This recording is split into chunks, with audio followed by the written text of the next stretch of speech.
Welcome to this webinar on strategies and resources for strong grant commercialization plans. This presentation is made possible by funding through the TEDCO Incubator Assistance Fund. A special thank you goes out to TEDCO for funding this seminar and supporting the Maryland startup community. Part 1 of this presentation is going to cover some preliminary material and the SBIR commercialization plan first 3 main sections, including value of the SBIR STTR project, company overview, and the market, customer, and competition analysis. Let me introduce myself. My name is Elizabeth Smith, and I'm principal at SOMAX Consulting. I've put together the presentation content and will be guiding you through the slides. This slide highlights my background that is relevant to the small business life science grant applications. In the event you have specific questions after the presentation, my contact information can be found on the Real People Resources slide at the end of this deck. Maryland state funding. Although this presentation will focus on federal funding, I would like to mention that the state of Maryland also has resources available to small businesses. TEDCO is a fabulous resource. Here, 4 funding opportunities are listed, although TEDCO does support additional vehicles. Note that these are not grants, and either a company match is expected or some level of payback upon success of the company. For example, MII Phase 3 is a reimbursable grant. Payback is 3% of revenues for 10 years following the award date, until twice the amount of the Phase 3 award is paid back. The University of Maryland supports the MIPS grants. For this, you require a university collaborator, and the work will be done at the University of Maryland.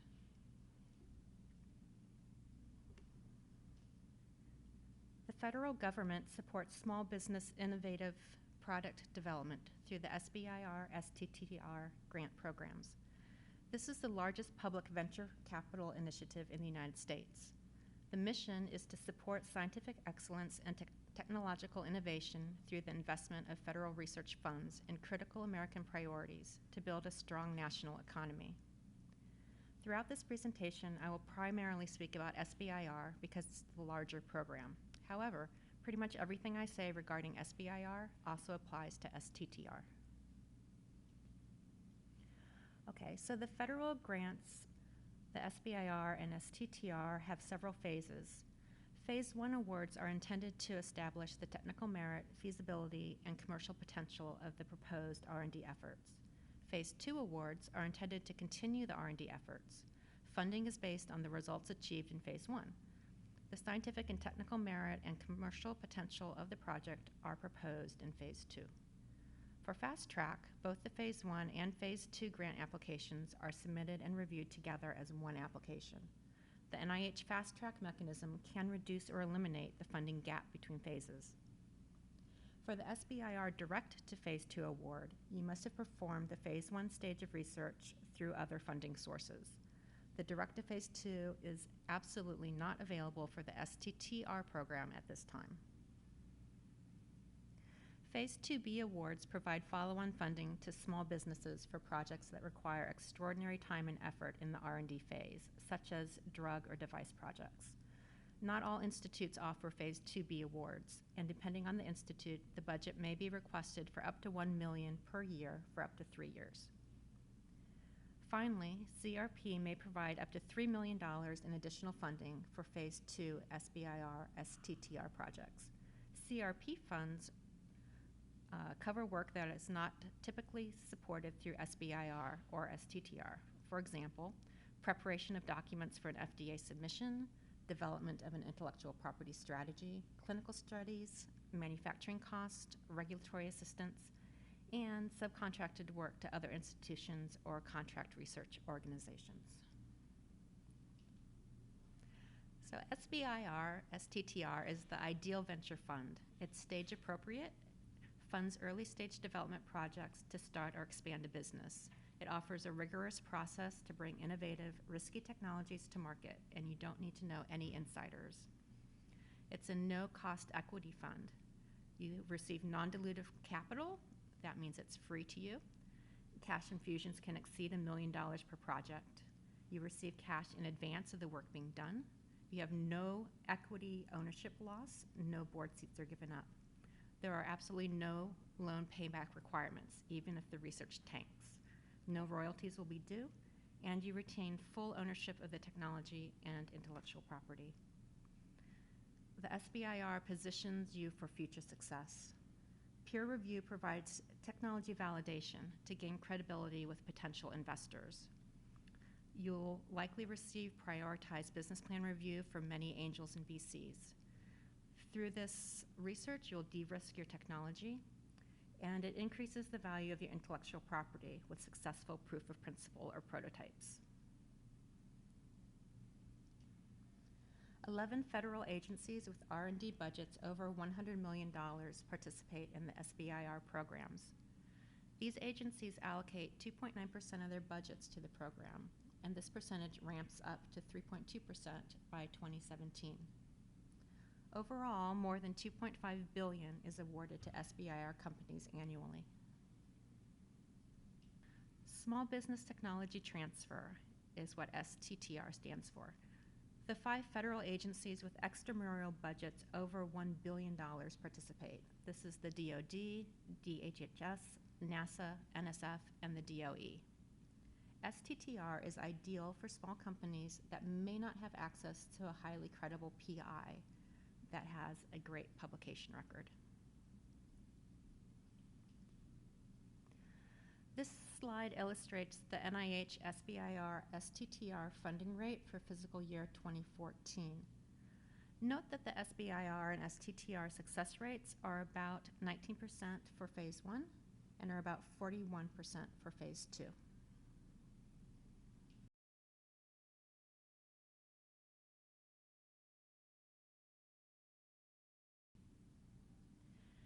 SBIR does have its downsides, which you need to be prepared for. Consider the first-time learning curve, which is incredibly steep. There's a multi-step first-time company registration that I would recommend allocating at least 8 weeks of time to get through. And for writing the application, I would commit a solid 1 man-month of time. And the SBIR has very fixed submission schedule of January 5, April 5, and September 5 every year. For the NIH SBIR, you have to register with HHS. You need to obtain an IRS employee identification number. You must register with the Dun & Bradstreets for your DUNS number. Register in the System of Award Management, SAM. You need to register with grants.gov. Register with the Electronic Research Administration, ERA Commons. And register with the SBA Company Registry at sbir.gov. It's really important to stay in the loop. NIH SBIR STTR has a listserv. You should sign up for timely email notices on the programs. You'll receive solicitation announcements, notices of changes, closing dates, and notices of webinars and tutorials from the agencies. Each federal agency has a unique grant process. Please read the requests and the proposals and the instructions very carefully. Each agency has different instructions and different criteria for awards. Consider each of them to be unique customers with different needs that must be met. NIH SBIR core review criteria include 5 elements. First is the significance. Is the problem you're addressing important? Next is innovation. Will the product make a difference? Investigators. Are you well qualified? The approach. Are the studies well designed? And the environment. The resources available for success. Make sure when you write your SBIR application that it addresses all of these review criteria. In addition, Phase 2 SBIR adds the high commercial potential of your product to the first 5 elements. The title is 2 parts. Part A should be what is the product or innovation, and Part B should be what is the public health problem or significance. Here are 4 examples of titles. Some are good and some are not so good. Take a little time here and think about how you would make these titles more attractive to hook a reviewer's attention and his or her imagination.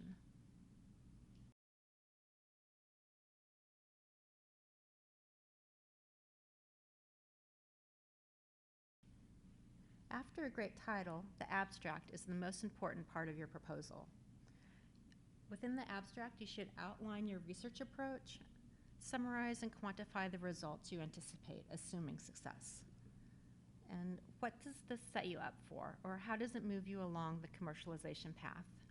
Make sure the abstract is understandable to a layperson or your grandma. In the abstract, make sure that you have absolutely no confidential information because this will be publicized. The specific aims. For the specific aims, I recommend that you select 2 or 3 deliverables. For each of these, make a quantitative goal so that you have a go, no-go decision point. Do not overcommit in the Phase 1 SBIR. Again, make sure everything that you propose is achievable. Have a plan B for each specific aim in the event something goes wrong, and discuss your highest risks and your mitigation approach for each of these risks.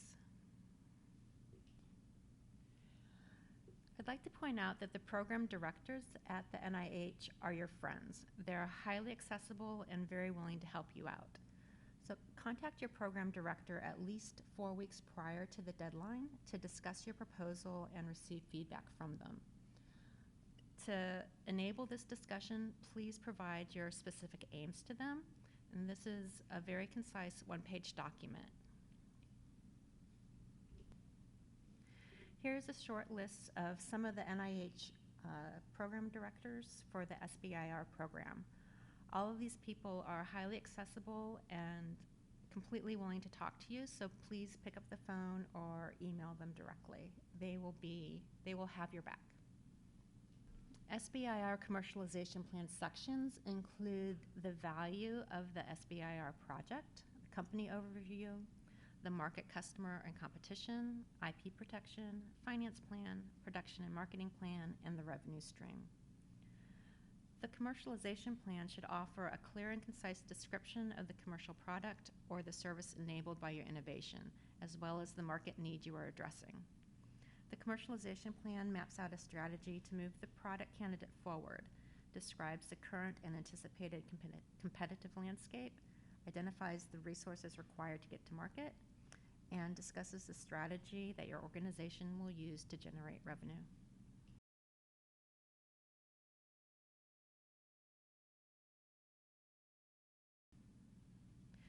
It's critical that you create a compelling story. Identify a real problem or an unmet medical need. Hook your readers straight away. Make them care as much as you do about the project. You need to have a solution with a technological innovation. Make sure your story is credible and lucid. You really have to gain the full attention and buy-in of your reviewer up front. All the rest of your application is truly supportive detail, and no one will be willing to read it if you don't hook them by the end of the abstract.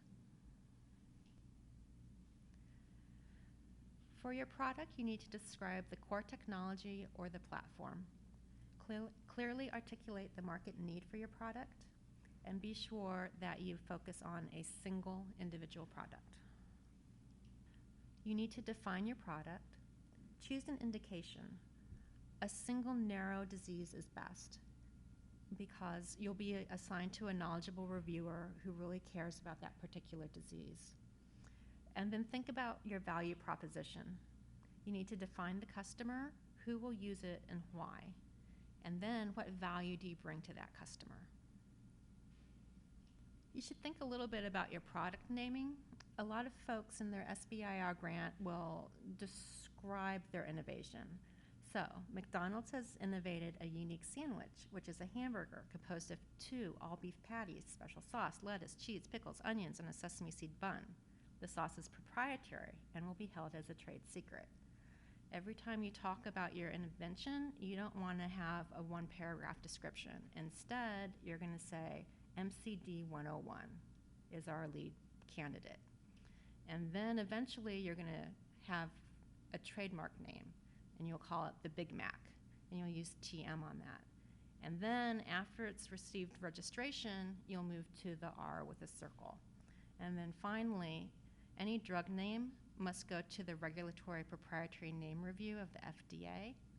can be approved prior to first sale. So for the purposes of the SBIR, choose a simple non-proprietary indicator name like the MCD 101.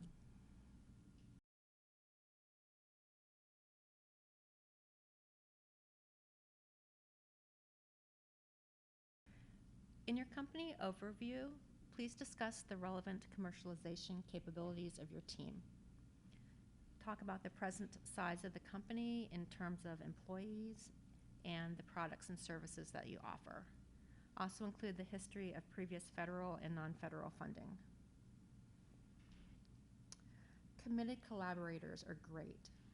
Be sure to say what each PI/PD collaborator and consultant will contribute to the project.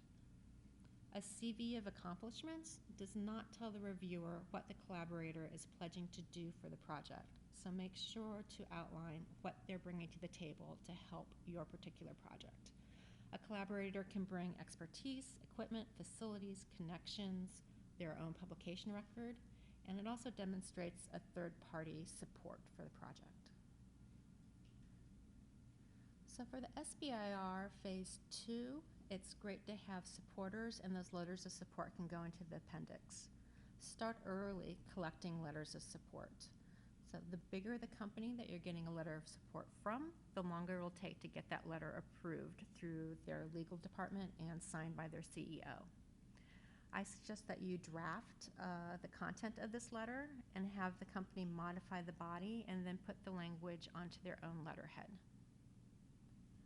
You'll need to discuss your business model, which is essentially how you're going to make money.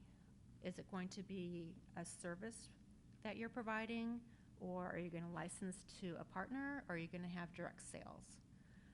ID the verticals that you're going to be addressing. It could be healthcare, it could be veterinary medicine, for example. Identify your best path to market, which is typically the fastest path to market. And lastly, discuss distribution channels to reach your customer. Again, whether you'll have a sales force or perhaps license to someone else for distribution. Market, customer, and competition. We're going to spend some time on this section as SBIR calls it out as very important. And there are quite a lot of really good resources out there for you to access.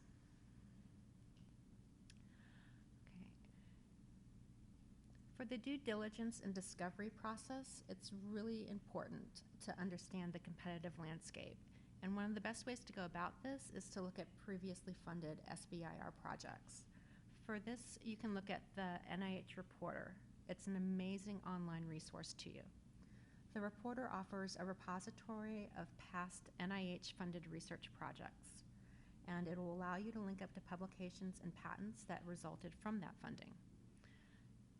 In the Reporter, you can run a keyword search, and you can discover where past projects were funded, what review section looked at them, the name of the company that received the award, the PI, the abstract, and more.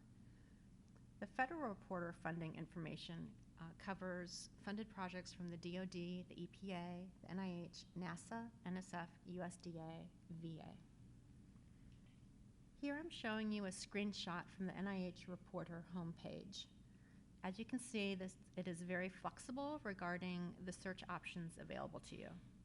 In this example, I've typed in the keywords BET inhibitor, and I'm looking for SBIR funding mechanism. After the results are retrieved, I can click on the Data Analyze tab and then choose circles and get a visualization like this one that I've shown here. At this point, I can click on any segment of this circle of interest, and these are the types of results that will be pulled out. They show specific titles of funded projects, and then you can click on any of these projects and get the grant details, including the abstract and the PI and other information. Slide 38.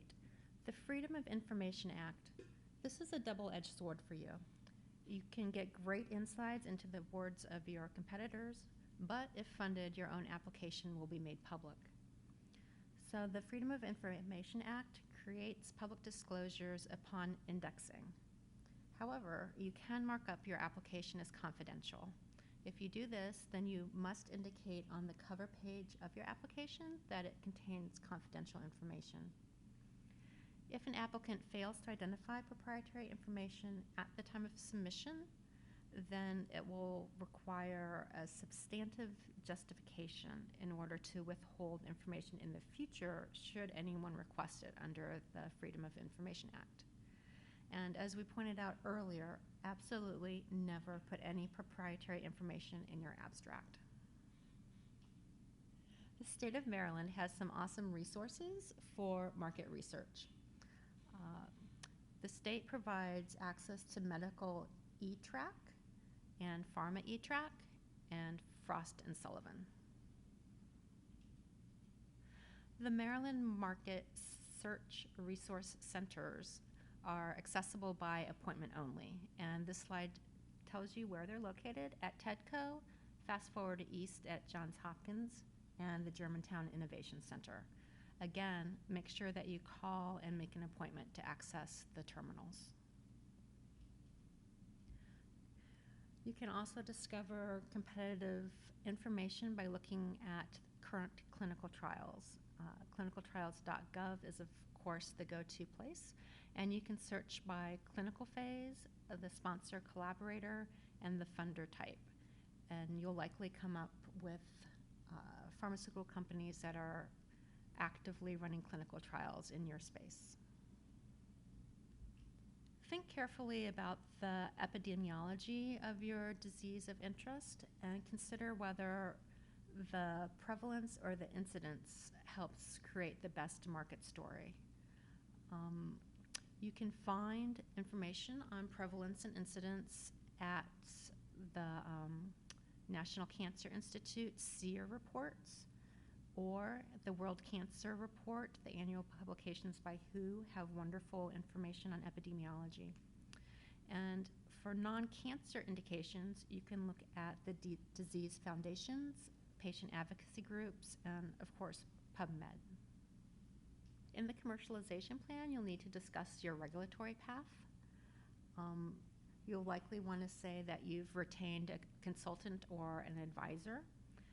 You'll want to understand the division for review and discuss whether or not you're going to pursue orphan status and if any expedited pathways will be available to you.